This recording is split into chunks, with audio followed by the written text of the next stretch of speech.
Welcome to the Morning Wood. I'm your host, John Heislop, joined as always by my friend, the great Matt Modi. What's up, Matt? How you doing today, buddy? I'm good. It's May 1st. Everybody knows All April day. showers brings May dongs. So whatever happened in the last week doesn't really matter because the calendar turned to May. That's true. Yeah, I'm kind of happy that's May. I don't know why. I just am. I feel like even though it's cooler today than it was yesterday, I still feel like it's warmer in May. 100%. You know It's what I that mean? that's just science. Yep. And there's going to be more home runs in May. Hopefully, given out on the show, if you can see the graphic, a little bit of red, but I'm going to let Matt explain most of it.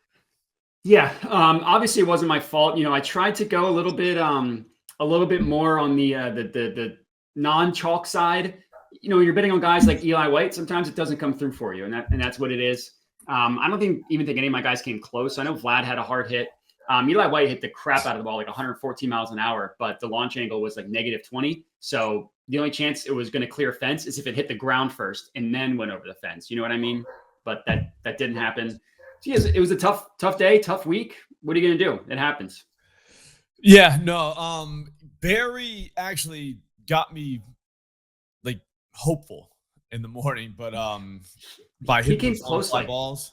like twice or three Yeah, times, right? I was like, all right, yeah. So I thought maybe I'd get one, but no, I thought Tucker was my favorite one of the day, and he was actually the worst one. So it is what it is. That's dinger betting. All right, that's just what happens when you bet dingers. A lot of people can't handle it. I can. I think we're still up 34-ish units. Yep, that's You right. think that's right? And just do some quick math. I think I just did the quick math. I think it was 34. So we're fine. We are one dinger day away. What if it's all green when we talk about today's show on the next show? Did you ever think of Could that? happen. Because that Could could happen. happen. And if it did, we'd be super rich. Go ahead. You're up.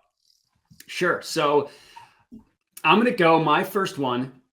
The guy that I think is the hottest batter in baseball, if you look at EV logs, give me O'Neal Cruz to hit a home run. Mm-hmm. Plus 330 odds at FanDuel. So a little bit of a lower price here, but that's okay. This guy is mashing the baseball. 6 barrels over the last 7 days, 9 combined hard hit, line drive, plus fly balls over the last 7 days. The most important thing here is his exit velocity. I don't know if I don't look at this a ton. Obviously, I look at like individual EV and all that stuff. I don't necessarily look at it on like the whole. The last 7 days, his average exit velocity is 103.3 miles per hour, meaning when he makes contact with the baseball, the average speed in which it leaves the bat is 103.3 miles per hour. That's insane. The next closest batter is 98.6, which is a really good number for average EV. His is 103, destroying the baseball. Not only that, but he's putting the ball in the air, which is the most important thing for him because he's normally like a ground ball guy. 50% fly ball rate, 22.4-degree launch angle, and he's pulling the ball as well. It's perfect for home runs because you don't need to hit it as far. 57% pull rate. The reason why these percentages are so high, he's either a strikeout or a hit the crap out of the baseball guy, which is fine. You strike out twice, you hit 1 home run. I'm good with that. No issues there. He's going up against the pitcher, Colin Ray, who's admittedly been good this year. He has good, meaning he's allowed exactly 0 home runs. But he's been a dinger guy the last 2 years, and he throws a four-seam fastball over 60% of the time. Cruz annihilates, just demolishes four-seam fastballs from right-handed pitching. So give me O'Neal Cruz to hit a home run, plus 330 at FanDuel. Nice. I like it. I'm going to go Kyle Manzardo, plus 390. This is more of a park pitcher weather play. I kind of do believe in those things now. Okay. Maybe a little bit. First of all, Simeon Woods Richardson, dinger guy. I mean, he just gets demolished. Righties really get him, but I couldn't really find a righty that I really liked that I think we could trust. Maybe the Arias guy. So put that in your back pocket. Maybe. Yep. But I think it's Manzardo. I mean, he's a daytime homer guy. He's got a dinger against this dude already. This guy's going to throw four-seam fastball like half the time to lefties, and he has a 70% hard hit rate with that pitch. I mean, that is freaking pathetic. 35% hard hit rate from Manzardo. I wish that was higher, but 53% in the air, and he pulls it. So just Perfect. like you said, it helps when you pull it. You don't have to hit it as far. Also, too, I think they moved those fences in right field the year before last. If I'm right, and they're in Cleveland, right? Yeah, you're right. Yep. So a lot of things are working with us here. A lot of things, because that's now 2 home runs, and we've barely eaten lunch by the Yeah, time I this mean, happened. we're not even halfway done with the show. It depends on what time you eat lunch, I guess, and on what Yeah. coast you're on, too. Also true. Some people are eating breakfast right now. That's true. Hey, it's a weird world. You're up. All right. Next up, Rafael Devers to hit a home run, plus 350 odds at DraftKings. So, again, sacrificing a little bit of odds here, but I'm okay with that. Devers didn't hit a home run yesterday. It's a cruel fate for those of you that did pick him. He hit one baseball 397 feet. That was 110 miles per hour off the bat. That was a double. He had another double, 97 miles per hour off the bat, traveled 343 feet. You're not really complaining about 343 feet not being a home run, except in this same game, there was another home run with that exact feet, 343 feet. So, that you can't complain that way. He just got to pull it. He's been on an insane run, not quite O'Neal Cruz level run, but nobody is. 6 barrels, 9 hard hits in his last 7 games. So he does match with O'Neal Cruz there. Jose Barrios is going up again. He's going up against. Now, Jose Barrios is admittedly, even though he's a right-handed pitcher, he is worse against righties.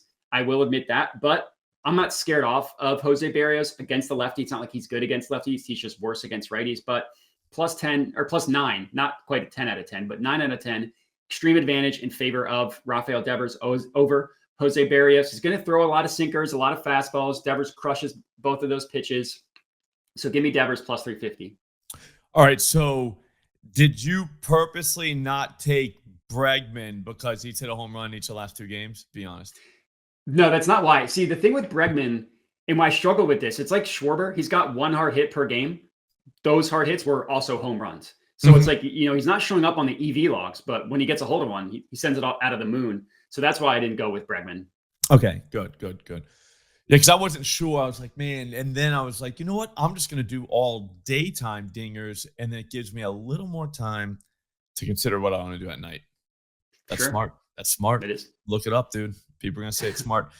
Byron Buxton. It's plus 300. All right. That sucks. Everybody knows that sucks. What are you going to do? You know what I mean? Like, I don't make the rules. But one thing I do know is that he hits the absolute dog shit out of forcing fastballs from, I mean, just if you look at, I get it from Plate IQ, current season, 93% hard hit rate against forcing fastballs from righties, 33% barrel rate, this 40% fly ball. This is only on a 31 pitch sample size, whatever, but like, or plate appearance sample size. What do you want me to do? You know what I mean? Like, that's all we got. That's ridiculous.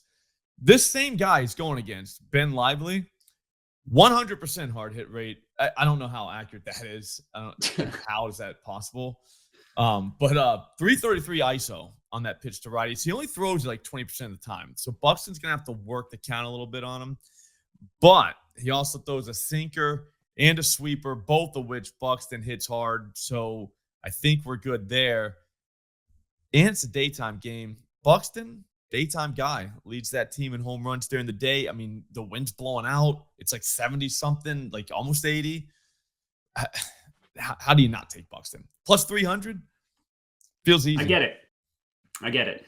All right. So my first 2 were a little bit chalky with the odds. I went the opposite with my last one. Brett Doyle, plus 750 to hit a home run.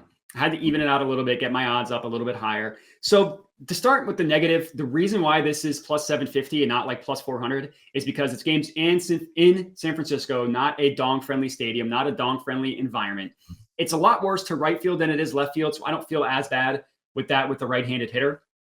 But just looking at what Doyle did at the plate yesterday, it's like he was good earlier in April. He missed some time, had been a little bit cold since he came back. He hit 3 baseballs yesterday that traveled 390 or more feet. 3 times, 2 of them traveled 400 or more feet. He had 111 miles per hour off the bat, traveled 402 feet. Guess what? That was not a home run. He also had 108 miles per hour off the bat, traveled 421 feet. That was a home run. 99 miles per hour off the bat, traveled 395 feet. That was all yesterday, by the way. I'm only looking at the last just time yesterday. he played baseball. Doing that 3 times in one game is insane. 2 of those are off of Chris Sale, who hasn't been quite as good this year, but still, it's still Chris Sale. Now he's going up against Justin Verlander, and this is not 2010 anymore. Justin Verlander has not been good this year. 9.7% barrel rate.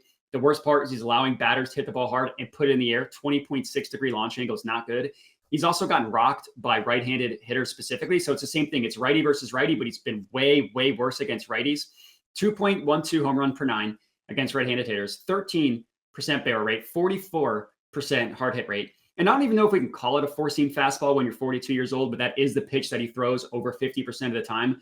Doyle crushes four-seam fastballs from right-handed pitching. One of those baseballs that he sent 390 feet yesterday was off of a four-seamer from a righty. So give me Brenton Doyle plus 750 to hit a home run. I like it. I guess I'm going to have to go Jackson Chourio plus 480 over at FanDuel. This is going to be short and sweet. In Chicago, winds blowing out, howling out is what they're saying. It's like 70 degrees. Beautiful day. Great day for a game, except a little cloudy, and it might rain a little bit. But that's before the game. All right, so we're fine. Once the game starts, we're good.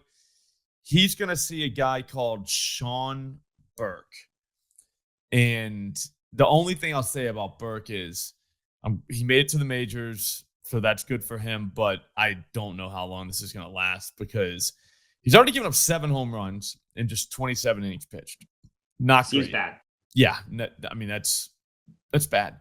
Lefties, righties kind of split there, so it's like 4 and 3. So you don't really have an advantage there. But he throws a slider to righties.